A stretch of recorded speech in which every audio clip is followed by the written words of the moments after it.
यार नो जी, क्या पूछना चाह रहे थे कंपोस्ट खाद का? कंपोस्ट में मेरा ये सवाल है कि हम कंपोस्ट क्यों बनाते हैं, ये खेत में क्यों डालते हैं, क्या इंपॉर्टेंस है कंपोस्ट का?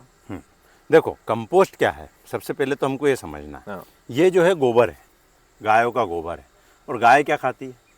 गाय चारा खाती है। चारा खाती है, मतलब वनस्पतियाँ खाती है। हाँ।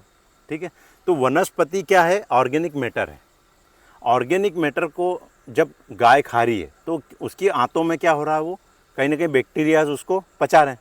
पचा रहे मतलब वो सेमी डिकम्पोज हो चुका है ना, वो अवेलेबल फार्म में उसमें से एनर्जी निकाल करके बैक्टीरिया ने किसको दिया? गाय को दे दिया, बैल को दे दिया।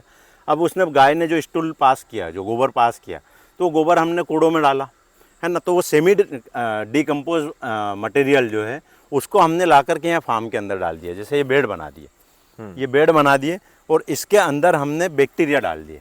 OWDC जो हमारे श्री अपने किशन चंद्रा जी जो OWDC बनाते हैं, उन्होंने बहुत अच्छा स्ट्रेन दिया हुआ है। बस हम वो एक बार की उनकी एक डब्बी लेकर के आए थे और उस डब्बी से लाखों लीटर हम यहाँ पर अभी तक बना चुके हैं। और लाखों लीटर जो बैक्टीरिया वो इन गोबर के खादों में जाना चालू कर दिया। मतलब मेरे ख्याल से 40-45-50 दिन हो गए होंगे इसको अपने को डाले को, है ना, लगभग 50 दिन हो चुके हैं, क्योंकि हमने वो जाम का खेत लगा रहे हैं उसके लिए तैयार करा। तो वो गोबर को लाए यहाँ पर लाने के बाद इसके अंदर बैक्टीरिया डाले और इसको ऊपर से ये छाँव कर दी। ये जो खरपतवार, खेत वेत की जो खरपतवार है, वो सारी खरपतवार ला करके इसके ऊपर हमने इसके ऊपर ढक दिया। तो इससे क्या हो गया, बैक्टीरिया को एक सुटेबल एनवायरनमेंट मिल गया। ठीक है, अब वो बैक्टीरिया क्या कर रहे हैं इसके अंदर अपनी इसको कंपोस्ट करने की प्रोसेस को जारी रखी हुई। तो 50-60 दिनों के अंदर ये जो ये खाद ये इस तरीके से बनने लग गया। ये देखो, ये और थोड़े दिन और अगर ये रहेगा तो ये बिल्कुल चाय पत्ती जैसा हो जाएगा। अच्छा। है ना, लेकिन अभी ये काफ़ी सारा जो है ये इसमें से कंपोस्ट हो चुका है। और अभी खेत में हमारे बैक्टीरिया ऑलरेडी साल भर से हम डाल ही रहे हैं। तो बचा कुचा वहाँ पर ये जा करके हो जाए। तो एक तो इसकी जो इसमें गैसेस होती है, मीथेन गैस होती है, 6-7 तरह की गैसें होती है, तो वो गोबर के अंदर रहती है। और अगर हमने इसका वो गैसों को नहीं निकाला तो वो जा कर के खेत में नुकसान करेगी। ठीक है, तो हमने क्या करा, यहाँ ढेर बना करके पहले इसमें पानी डाला, पानी डालने के बाद में इसमें बैक्टीरिया डाला। तो पानी डालने से इसकी सारी गैसेस निकल गई, मतलब ये ठंडा हो गया। और उसके बाद इसमें बैक्टीरिया डाल दिया, तो बैक्टीरिया इसको डिकम्पोज करना चालू कर दिया। अब जब ये पूरी तरह से कंपोस्ट हो जाएगा और इसको खेत में डाल देंगे, तो ये क्या करेगा, वहाँ पर ऑर्गेनिक कार्बन को बढ़ाने का काम करेगा। तो ऑर्गेनिक कार्बन दो तरह के काम करता है। एक तो डिकम्पोज हो चुका है, तो इसके अंदर जितने भी अणु हैं, जितने भी न्यूट्रिशंस है, वो अवेलेबल फॉर्म में आ चुके हैं। ठीक है, अब अवेलेबल फार्म में आ चुके हैं, तो जो वहाँ पर जो भी फसल हम लगाएंगे उन फसलों को डायरेक्ट टू ईट वाली पोजीशन में आ गया, मतलब पका हुआ खाना मिल गया उन फसलों को। ठीक है, और दूसरा ये जीवाणु का घर है। जो इसके अंदर कार्बन जो होता है ना, तो कार्बन जो होता है वो जीवाणु का घर होता है। तो उसके अंदर जीवाणु ज़्यादा से ज़्यादा रहेंगे, मरेंगे नहीं। वरना अभी का जो टेम्परेचर है, अब यहाँ पर अगला टेम्परेचर 40 पार कर चुका है। तो 40-45 का टेम्परेचर जब दिन में यहाँ पर होता है, तो इसका मतलब खेत के अंदर का जो टेम्परेचर है ना, वो 60 के ऊपर होता है। क्योंकि 40-45 अगर टेम्परेचर अंदर का है, कमरे का, ठीक है, बाहर आओगे तो 50-55 डिग्री का टेम्परेचर होगा। और जब खेत में थर्मामीटर रखोगे तो 60-65 डिग्री का होगा। तो 60-65 डिग्री में जीवाणु जो है वो जीवित नहीं रह पाते हैं। लेकिन जब उनको ये कार्बन मिलेगा तो इस कार्बन के अंदर वो अपना घर बना करके रहेंगे, तो वो ज़्यादा से ज़्यादा जीवाणु सर्वाइव कर पाएंगे। तो ऑर्गेनिक कार्बन ये दो काम करता है, एक तो अवेलेबल फार्म में न्यूट्रिशन प्रोवाइड करता है फसल को, और साथ ही साथ जीवाणुओं का घर के रूप में भी काम करता है।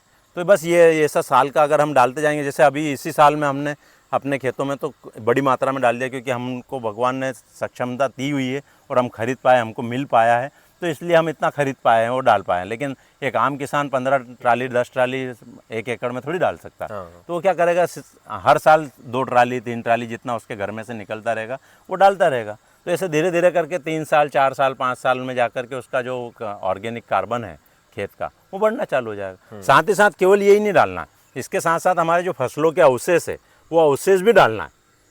ठीक है, जैसा कि हम डाल रहे हैं, ऑलरेडी हम आच्छादन कर रहे हैं फसलों के अवशेष से, तो वो भी करना चाहिए किसान को। तब जाकर के दोनों तरफ से, तीनों तरफ से जब काम करोगे आप, तो फिर उसका ऑर्गेनिक कार्बन बढ़ेगा। और पूरे खेत की जान ही ऑर्गेनिक कार्बन है। जितना ज़्यादा आपका ऑर्गेनिक कार्बन होगा उतनी ज़्यादा आपकी पैदावार होगी। तो आपको बाजार से फर्टिलाइजर और ये खरीदने की ज़रूरत नहीं है, बल्कि आप तो बाजार से कचड़ा खरीदो, है ना। अभी हम कचड़ा खरीद रहे हैं, जो लोग लागत में आप ज़्यादा बेटर रिजल्ट पा पाएंगे, और कम, उससे भी कम लागत में। आज हम यहाँ पर लोगों के जो मक्का के खेत खड़े हुए हैं, ये मक्का के खेत खरीद रहे हैं और उनकी जो मक्का जो वो जलाने वाले हैं हाँ। वो हम काट के ला रहे हैं, उसकी कुट्टी बना करके अपने खेतों में डाल रहे हैं। तो लोग तो पागल ही समझ रहे होंगे हाँ। कि ये पागल हो गए। हाँ, लेकिन वो चीज़ हमको दिख रही है कि कल से हमको ये खाद नहीं खरीदना पड़ेगा, गोबर का खाद नहीं खरीदना पड़ेगा। क्यों? क्योंकि वो जब वहाँ खेतों में डलेगा और नमी के प्रेजेंस के अंदर वो जब वो डिकम्पोज होना चालू होगा तो वो भी वही काम करेगा जो ये काम कर रहा है। क्योंकि इसने क्या करा, पहले गाय के पेट में जाकर सेमी डिकम्पोज हुआ और अब यहाँ आकर के कंपोज हो रहा। तो हमने खेतों में डाल दिया अगर इसको, तो पहले सेमी डिकम्पोज खेतों में होएगा और फिर वहीं पर कंपोस्ट हो जाएगा और ऑर्गेनिक कार्बन में कन्वर्ट हो जाएगा। तो ये किसानों को करना पड़ेगा। ये जैसे ही करेंगे किसान कि वो सक्षमता उनके पास में आएगी, उनकी कमाई बढ़ेगी। तो 2 गुना तो छोड़ो, मैं तो बोलता हूँ किसानों की आय 5 गुना और 10 गुना भी होगी, लेकिन उसको समझदारी से काम करना पड़ेगा, ऑटोमेटिक होगी। और फिर जब ऐसा उपजा हुआ खाना आप बाज़ार में बेचने जाओगे तो आप अपने भाव पे बाज़ार में भी बेच पाओगे और देने को तैयार है। हाँ। है ना। अपन तो काफ़ी सारा हाई क्लास लोगों में बिलोंग करते हैं, तो उनसे परिचय भी है। तो हर कोई ऐसा खाना ढूंढ रहा है ना, लेकिन उनको मिल नहीं रहा है ऑथेंटिसिटी के साथ में।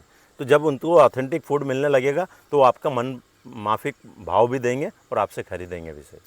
तो फिर आपकी आय जो है 5 गुना और 10 गुना भी होगी। ओके। मेरा एक और सवाल था कि जो एक कंपोस्ट पिट बनाते हैं तो उसमें और इसमें क्या डिफरेंस होता है? क्योंकि हम इसमें OWDC ऐसा आपने बताया वो भी डालते हैं और ऐसे हम ढकते भी हैं, तो इन दोनों में क्या डिफरेंस हो जाता है? डिफरेंस कुछ भी नहीं, कंपोस्ट पिट भी अच्छा है लेकिन उसकी एक लागत है। अगेन फिर आप बाजार पे डिपेंड हो गए। आप कंपोस्ट पिट या तो बनाओगे हाँ। ईंट से और जुड़ाई करके, या फिर बाजार से रेडीमेड वो प्लास्टिक के बने हुए लेके आओगे। वो पहले अपन ट्रायल के लिए लाए भी थे। तो वो तो सेम चीज़ है। आपका काम अगर मान लो खुले में ही हो रहा है तो आपको इस पर लागत और लगाने की जरूरत क्या है? इसकी बजाय आप यहाँ पर ही जैसे हमने बेड बनाया, इसकी बेड की जो चौड़ाई है ये मुश्किल से 3.5-4 फीट की चौड़ाई होगी। हाँ। ये 3.5-4 फीट की, और इसकी जो ऊंचाई है ये 1.5-2 फीट की है। तो ऐसा बेड अगर आपने बना दिया और इसके ऊपर पानी डाल रहे हो तो इसकी गैस वैसे ही रिलीज हो जाएगी। तो फिर आपको पीट की जरूरत कहाँ है? और इतने बड़े बड़े पीट आप जब बनाने जाओगे तो कितनी लागत आ जाएगी? बहुत आ जाएगी। तो जरूरत नहीं है ना उसकी। मतलब किसान को क्या करना पड़ेगा, बाजार पे कम से कम डिपेंड रहना पड़ेगा। अगर उसको अपनी आमदनी बढ़ाना है तो उसको ऐसे सब चीज फार्मूले अपनाने पड़ेंगे जो बाजार आधारित ना हो। हाँ। क्योंकि बाजार आधारित रहेंगे तो उसको लागत बढ़ेगी, और जब लागत बढ़ेगी तो उसकी कमाई कम होगी। तो कोई फ़र्क नहीं है। आप कंपोस्ट पिट में भी बना सकते हैं। अगर आपके पास छोटी ज़मीन है तो आप और कंपोस्ट पिट पड़ा है तो आप उसके अंदर कर लो, नहीं है तो ऐसे बना लो। और ये भी नहीं है तो आप तो कुछ मत करो, अपना जो गाय का बाड़ा होता है उसके अंदर गोबर फेंक दो। हाँ। कुछ मत करो, गोखुरी खाद बनने दो, वहीं गोमूत्र गिरने दो, वहीं पर गोबर गिरने दो, वहीं पे OWDC का हफ्ते में एक बार छिड़काव कर दो, वही कंपोस्ट तैयार हो जाएगा। तो ये सब भी लागत लगाने की ज़रूरत नहीं। अब चूंकि अपने पास में यहाँ पर हमको खरीदना था, हाँ। अभी हमने यहाँ 250-300 ट्राली गोबर का खाद खरीदा है, तो खरीदना था और खरीद करके बनाना था तो हमने बेड वाला पैटर्न ले लिया। बस इसके अंदर हमको जो लागत है वो क्या लागत है, ये जो इसके ऊपर जो हमने ढकने के लिए खरपतवार खेतों से काटी है तो उससे भी फायदा क्या हो गया, हमारा खेत साफ हो गए। हाँ। ठीक है। और ये खरपतवार जो यहाँ पर ढकी है ये खरपतवार भी डिकम्पोज होगी और ये ऑर्गेनिक मैटर में कन्वर्ट हो जाएगी, ऑर्गेनिक कार्बन में कन्वर्ट हो जाएगी। ओके। तो ये लागत 0 हो गई हमारी। इसके अलावा कोई नहीं, बस थैंक यू। ठीक, नमस्कार।